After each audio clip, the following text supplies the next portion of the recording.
Oh, streaming. Ah, Streaming live.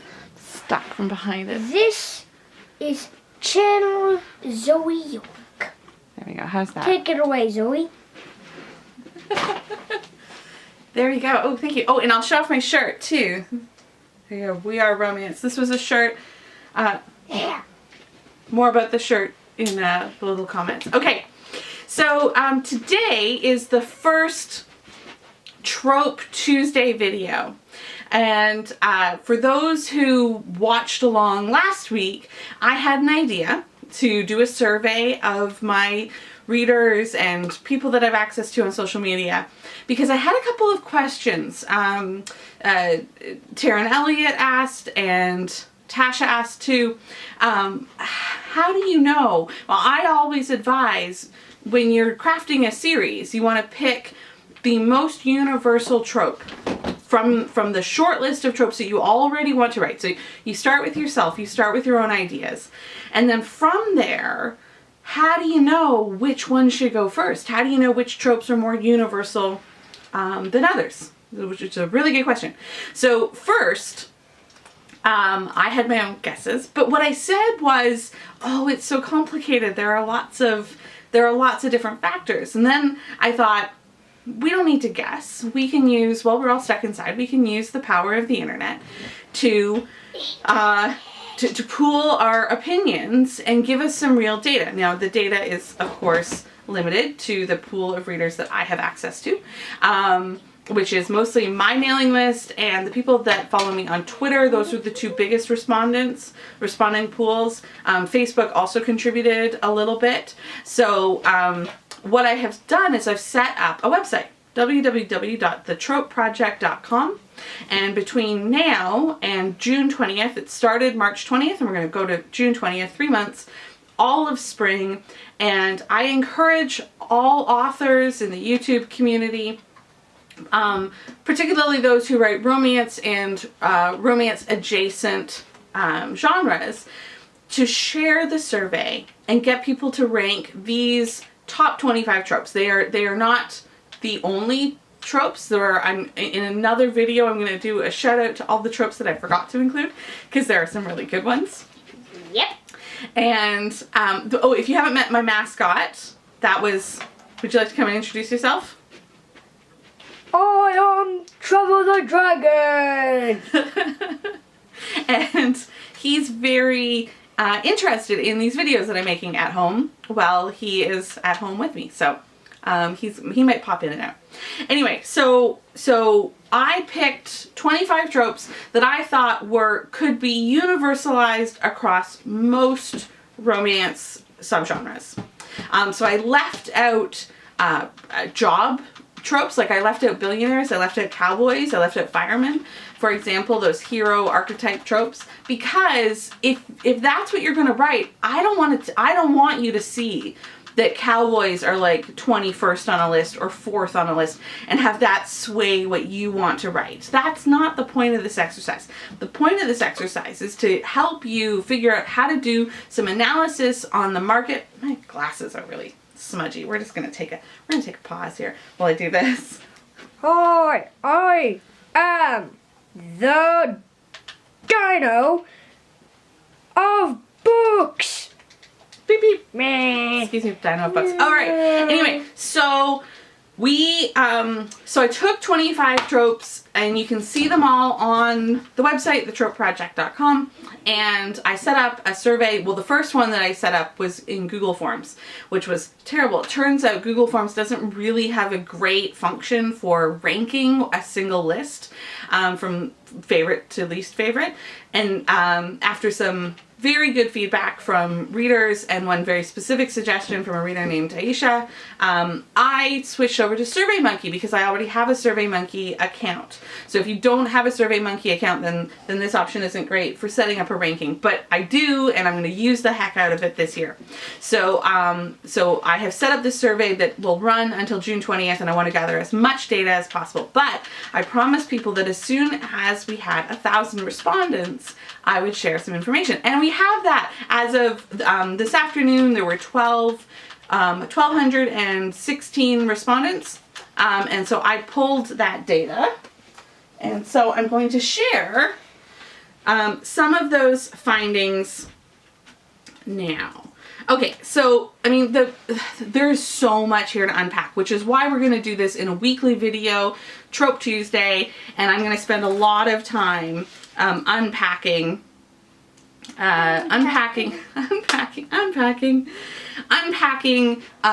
of the different findings. Like, for example, it's really interesting to me what people who like one trope, it's interesting to me if there are trends of what other tropes go together there. All right?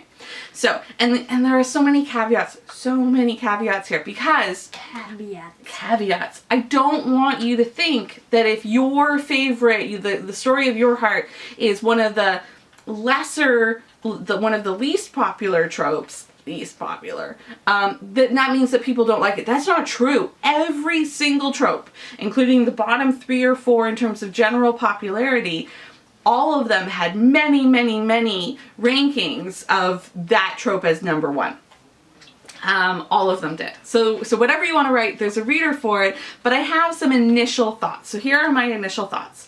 Now, the other caveat is that I fear that there was a design flaw in my survey, in that possibly the number 1 trope has the cutest name. Okay, that's enough, Dragon. Thank you. I'm trying to talk here. I'm trying to do my thing. Okay, so the number 1 trope, according to the survey at this point with 1,200 respondents, and if you don't like this trope, then, like summon your minions and get them to rank theirs. Okay, but the number 1 trope is, dun dun dun, the grumpy one is soft for the sunshiny one. And I really, when I saw that, I was like, well, of course it is. It's the best trope. But also, it's the best trope description. And so I wonder how it would have fared if I had called it something else. So that's a good question. So yay! So if you have, and maybe you didn't even know that is a trope, but it's something that, man, people love to rank very high on the list. So the grumpy one is soft for the sunshiny one, and opposites attract were number 1 and number 2. Now what's interesting is that one way that I'm looking at this, one way that I'm sorting this is not just by which got the most number 1 votes compared to all the others, but also which as a median or average of all of its rankings across the whole list remains number 1. And in fact, that is different if it's a median or an average. So the median number 1, where based on the median scores of all of its rankings across 1,200 respondents, the grumpy one is soft for the sunshiny one is number 1 because it had the lowest median score. So the average was, or the median score was closest to 1, and it was a median score of 5. Opposites attract had the lowest average score, which was 7.29. And it's interesting that at the ends, and what I'm going to do is I'm going to put all of this data on the website at the end. I don't want to do it now because I don't want to constantly be updating a spreadsheet. But what I'm going to do is I'm going to share all of this on the raw spreadsheet data on the tropeproject.com so that anybody that wants to play around with this and see what data, I'm not a stats person, but anybody that wants to pull stat stuff from it can. Okay, so that is, so that was number 1 and then number 2. Opposites attract and the grumpy one is soft for the sunshiny one.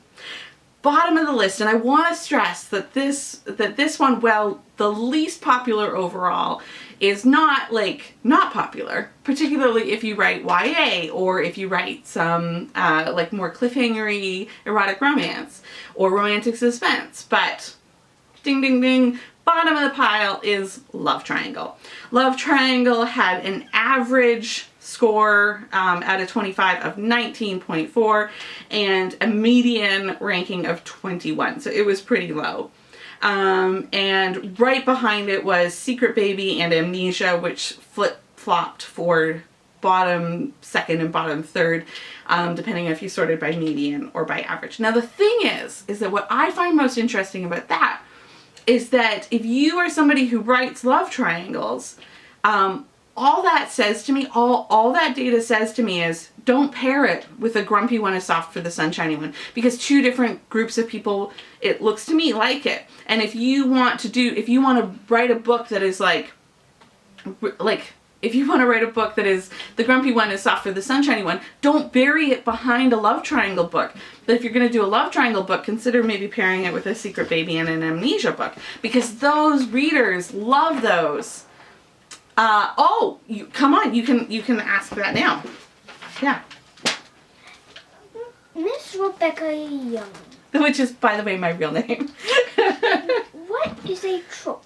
What is a trope? A trope is a common theme or plot device in genre fiction. It's something you see over and over and over again in stories. Like, for example, a really mean boss. Have you ever seen a mean boss? Or like... Let me think.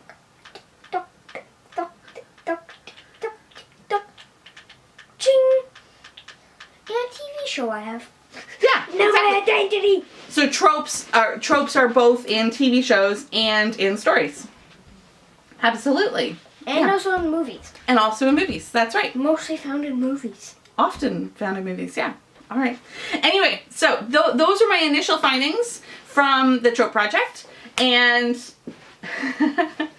and that wraps up the first Trope Tuesday video. Trope Tuesday. Why is it doing that? Why is it flashing? We're still figuring out this. Okay. Well, Yeah, anyway. we're still figuring out a recording camera. Yeah. My But dad's looking over. more tomorrow. Well, more on tropes next week. Tomorrow, something completely different. Something writing and uplifting. Don't forget to subscribe and follow the channel. And come back tomorrow. Leave a link in the description and like